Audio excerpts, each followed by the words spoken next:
जय हिंद। आज की क्लास में हम लोग कक्षा 10th क्लास के विज्ञान विषय के अंतर्गत भौतिकी से कुछ क्वेश्चन को देखेंगे। इससे पहले हम लोग प्रकाश के परावर्तन के बारे में, प्रदीप्त के बारे में, अप्रदीप्त के बारे में जानकारी साझा कर चुके थे। अगर आप वह वीडियो नहीं देखे हैं तो इस वीडियो के डिस्क्रिप्शन में मैं उस वीडियो का लिंक डाल दिया हूं। आप यहां से उस क्वेश्चन को समझ लेंगे तो आगे समझने में आपको आसानी होगी।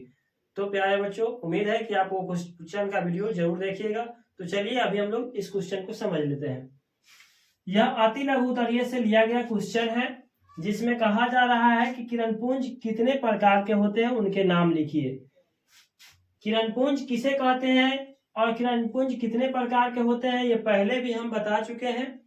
आप उस वीडियो को देखेंगे तो समझ जाएंगे। ऐसे हम फिलहाल अभी भी बता दे रहे हैं कि प्रकाश के किरणों के समूह को प्रकाश का किरणपुंज कहते हैं।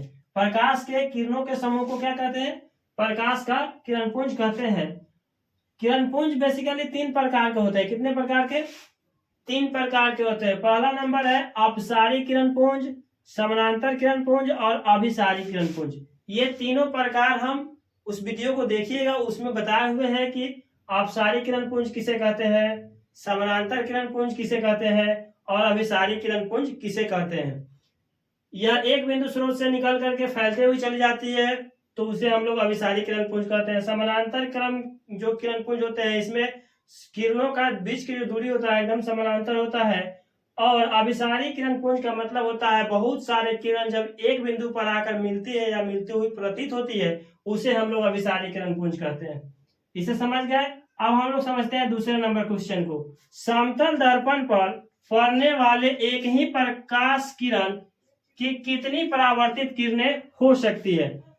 मान लीजिए यह समतल दर्पण है, इस पर अगर कोई प्रकाश, समतल दर्पण आपको इस पर कोई प्रकाश पड़ेगा तो कितना किरण हो सकता है? 2 किरण होगा। एक हो गया परावर्तित हो गया तो 2 किरण हो गया। दोनों किरण में कौन कौन से किरण है? तो समतल दर्पण पर पड़ने वाली एक ही प्रकाश की 2 परावर्तित किरणें हो सकती है। कितने हो सकती है? 2। या तो ये जो किरण होगा ये आपतित किरण, मान लीजिए इधर से टॉर्च जलाइएगा तो ये आपतित किरण हो जाएगा, ये परावर्तित किरण हो जाएगा। लेकिन अगर किरण आप समतल दर्पण पे इधर से डालिएगा तो जो समतल दर्पण टकराने से पहले ये रहेगा आपतित किरण और टकराने के बाद जो है यह हो जाएगा परावर्तित किरण। आप कहीं से भी किसी को, जैसे कि मान लीजिए उधर से कोई टॉर्च चलाएंगे कहेंगे तो उधर से जब टकराने से पहले तक वो रहेगा आपतित किरण और टकरा करके जो लौटेगा किरण उस किरण को कहते हैं परावर्तित किरण। तो कितने प्रकार के हो जाएंगे? 2 प्रकार की किरणें जो हो सकती है समतल दर्पण पर पड़ने वाली किरणपुंज के। ठीक है, अब हम लोग समझते हैं समतल दर्पण पर लंबवत पड़ने वाली किरण किस प्रकार परावर्तित होती है। मान लीजिए समतल दर्पण है तो इस पर लंबवत कोई प्रकाश पड़ेगा, ठीक है, तो ये जिस रास्ते से आएगा ना, इधर से जैसे आ रहा है तो इसी में ये किरण जो है लौट जाएगा। यानी यहाँ इसका परिभाषा हो जाएगा कि समतल दर्पण पर लंबवत पड़ने वाली प्रकाश की किरण परावर्तन के बाद उसी पथ का मतलब उसी रास्ते से क्या कर दिया जाता है? वापस लौट जाती है। उसी रास्ते से वो किरण जो है वापस मतलब टकरा गया। जैसे मान लीजिए थोड़ा तिरछा जा रहा है तो ये टकरा के भाग रहा है, लेकिन आप इस पर लंबवत डाल रहे हैं। क्या कर रहे हैं? लंबवत जब डाल रहे हैं तो ये किरण इसी में क्या हो जाएगी? उसी पथ से लौट जाती है वापस। चौथा क्वेश्चन है कि समतल दर्पण में वस्तु दूरी और प्रतिबिंब दूरी दोनों जो है, वस्तु दूरी और प्रतिबिंब दूरी में क्या संबंध है, क्या रिलेशन है? तो समतल दर्पण में वस्तु दूरी और प्रतिबिंब दूरी दोनों बराबर होता है। क्या होता है? बराबर। अर्थात आप इसको ऐसे लिख सकते हैं, वस्तु दूरी बराबर प्रतिबिंब की दूरी। अर्थात कोई वस्तु समतल दर्पण से जितना आगे होता है, समतल दर्पण से कोई वस्तु जितना आगे होता है उसका प्रतिबिंब जो है ना दर्पण से उतना ही क्या बनता है? पीछे बनता है। उतना ही पीछे बनता है। प्यारे बच्चों, हमने आज आपको अति लघु उत्तरीय का 4 क्वेश्चन बताया। इसमें और भी सारे क्वेश्चन है जो हम लोग धीरे धीरे पार्ट 1, पार्ट 2, पार्ट 3 वीडियो कर करके समझेंगे। प्यारे बच्चों, अगर आपको इस क्वेश्चन में कहीं से भी कोई डाउट है तो आप इस वीडियो में कमेंट करिए।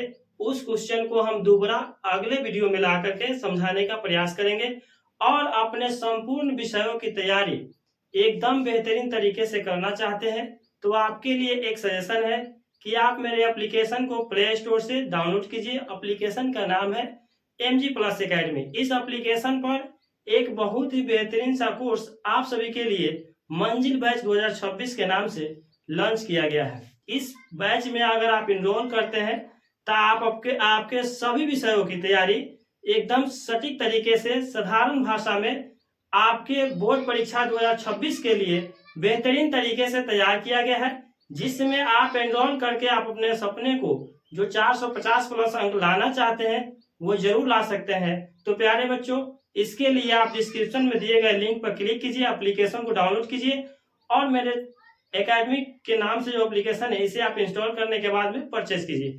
तो प्यारे बच्चों, अगर आपको यह वीडियो अच्छी लगी है तो मेरे चैनल को सब्सक्राइब कर लीजिए, वीडियो को लाइक तथा शेयर कीजिए ताकि मेरे हर आने वाले वीडियो का नोटिफिकेशन आपके पास पहुंच सके और आप वीडियो को देख करके क्वेश्चन को समझ सके। तो प्यारे बच्चों, मिलते हैं किसी अगले वीडियो में, तब तक के लिए धन्यवाद। जय हिंद।